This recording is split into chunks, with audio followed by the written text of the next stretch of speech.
گاڑیوں پہ جھنڈے لگے ہوئے ہیں، وہاں بھی تمہارے جھنڈے لگیں گے، پر اس لیے لگیں گے کہ یہ غدار ہیں ناموس رسالت کے، یہ جھنڈے لگیں گے۔ شرم کرو اور ڈر جاؤ، بس کر دو۔ تمہارے منہ میں اب دانت پورے نہیں رہے۔ کوئی شوگر کا مریض ہے تو کوئی بلڈ پریشر کا، تو کوئی ہارٹ کا، تو کوئی کینسر کا۔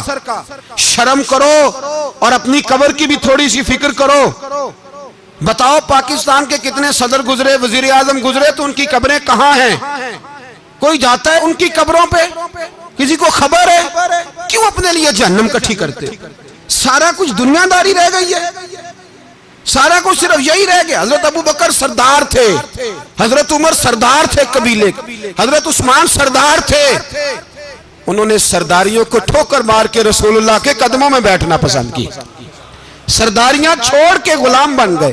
تم سرداریاں بچانے کے لیے رسول اللہ کی غداری کرتے ہو، شرم نہیں آتی؟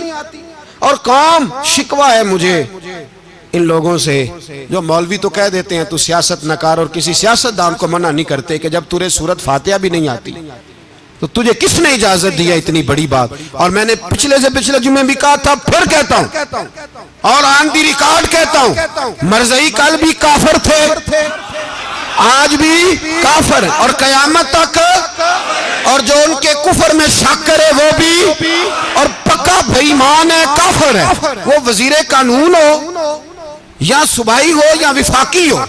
من شک فی کفر ہی فقط کفر، جو مرزائی کے کفر میں شک کرے وہ بھی کافر ہے۔ ہمارے رسول آخری رسول ہے، ہم کسی کو یہ اجازت نہیں دیں گے کہ وہ ختم نبوت میں رکھڑا ڈالنے کی کوشش کرے، ہم کسی کو یہ اجازت ہے۔ اور تم نے قوم کو لوٹا، لوٹتے رہو، اب ایمان پہ ڈاکے تو نہ ڈالو۔ تمہیں دولت لوٹ کے پیٹ نہیں بھرا، اب ایمان لوٹنا شروع کر لیا ہے۔ تمہارا فیکٹریاں لوٹ کر، قومی خزانہ لوٹ کر پیٹ نہیں بھرا، بھائی مانو اب دین بیچ کر اپنی حکومتیں پکی کرو گے۔ اور وہ لوگ بھی تیار ہو جائیں جو ان بے ایمانوں کو منتخب کرتے ہیں، ان سے بھی سوال کرے گا ختم نبوت کا موضوع قیامت کے دن کہ تم بتاؤ ان کو سپورٹ کرتے تھے جو رسول اللہ صلی اللہ علیہ وسلم کے بعد بھی کسی نبی کو نبی ماننا درست جانتے تھے۔ شرم آنی چاہیے، خیال ہونا چاہیے۔ اور میں نے کہا کہ ہمارا دل نہیں چاہتا، آپ یقین کریں، ہمیں شوق ہے جلوس نکالنے کا، تمہارے خلاف باتیں کرنے کا۔ تم نے روز تھرمامیٹر نکالا ہوتا ہے، چیک کرتے ہو کہ ایمان کتنا ہے کتنا نہیں ہے۔ یہ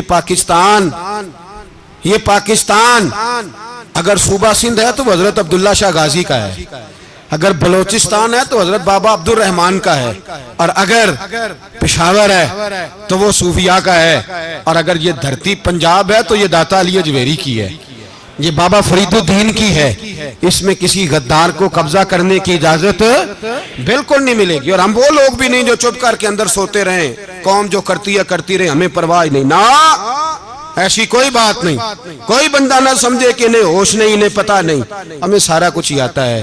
پھر اگر کل کو کوئی ممتاز قادری پیدا ہو گیا تو شکوہ نہ کرنا، کل کو کوئی پھر سے عامر چیمہ نکل آیا تو شکایت نہ کرنا، یاد رکھنا۔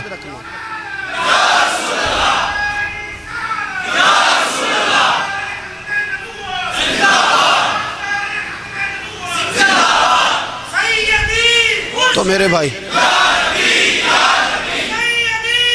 کھل کے بولے یا نبی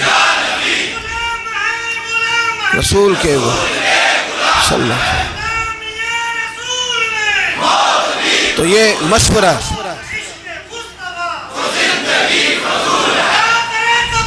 جزاک اللہ، تو یہ تمہیں مشورہ ہے۔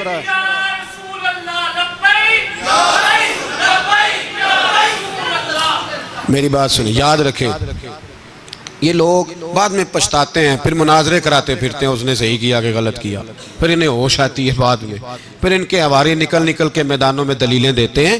اس لیے ہمارا مشورہ ہے انہیں کہ یہ اپنی حد میں رہیں، اور جو کام تمہارے ذمہ، میں نے کہا نا تم نے بڑا لوٹا، یہ قوم روز تمہیں موقع دیتی ہے لوٹنے کا، موقع دیتی ہے، تو تم نے دولت لوٹ کے پیٹ نہیں بھرے، اب ایمان لوٹنے کے چکر میں آ گئے ہو۔ یاد رکھو مسلمان گناہگار ہیں، غدار نہیں ہیں۔ تمہیں دولت لوٹنے کا تو شاید موقع مل گیا ہے، پر ایمان لوٹنے کا موقع نہیں ملے گا، تو اس لیے اس کو لگام دو۔ اور ویسے بھی کتا جو پالتو ہوتا ہے نا، اس کو گھر کے اندر سنگلی سے باندھ کے رکھنا چاہیے، یہ تمہارے بوٹ ووٹ چاٹتے ہیں، بھونکتے ہیں، تمہارے حق میں وزارتیں لیتے ہیں. ہم نے تو کوئی وزارت نہیں لی تم سے، اور نہ ہمیں شوق ہے اس لیے کہ ممبری کیا کرنی ہے جس کو ممبر رسول عطا کر دیا جائے. اس نے کیا کرنی ہے یہ ممبریاں جس کو پکا ممبر رسول دے دیا جائے. تو اس لیے اس سے باہر آؤ. میں نے کہا بڑے بڑے نمرود، فرعون، قارون دفن ہے، تمہارا بھی نام تک نہیں ہوگا، بالکل نام نہیں ہوگا. اس لیے ہمارا مشورہ، اور آپ لوگ بھی آئیں نا یہ اگلے سال تو ان کو کھڑا کر کے پوچھ لینا، اسلامی جمہوریہ پاکستان کا تم نے ایم پی ایم نے بننا ہے، پہلا کلمہ ہی صحیح سنا دو. چلو خدا کا واسطہ یہی بتا دو کہ تمہیں نماز بھی ڈھب سے آتی ہے کہ نہیں. اور آپ کی موج ہے، آپ بٹھا لیتے ہیں سر پہ، کیا کریں، سمجھانے والے مفت گناہ گار ہو گئے اور بہکانے والے سب تمہارے یار ہو گئے. اس لیے یہ چھیڑتے ہیں جان بوجھ کے.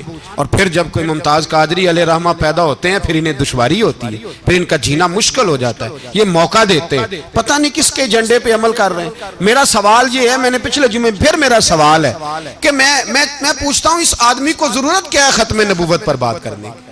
جب امت مسلمہ کے متفق کا فیصلہ ہے کہ مرزائی کافر، اسمبلی نے بل پاس کر دیا کہ مرزائی ان کو اقلیت قرار دے دیا، اور جب سے وہ اقلیت بنے نہ ہم نے ان کی عبادت گاہ جلائی، نہ ہم نے ان کو قبروں سے نکالا، نہ ہم نے بس ٹھیک ہے جیسے عیسائی رہتے ہیں، یہودی سے کس ملک میں رہتے ہیں وہ بھی رہیں، اقلیت بن کے رہیں، کوئی اعتراض. پر تم انہیں کھینچ کھونچ کے کیوں قریب کرتے ہو؟ تمہارا کیا یرانہ ہے ان کے ساتھ؟ بتاؤ تو صحیح. ان لوگوں سے ان کو چاہیے اپنے منہ میں لگام ڈالیں، اور اگر نہیں ڈالیں گے پھر انشاءاللہ ڈالی جائے گی، اور بڑی تگڑی ڈلے گی، اور پھر ایسی ڈلے گی.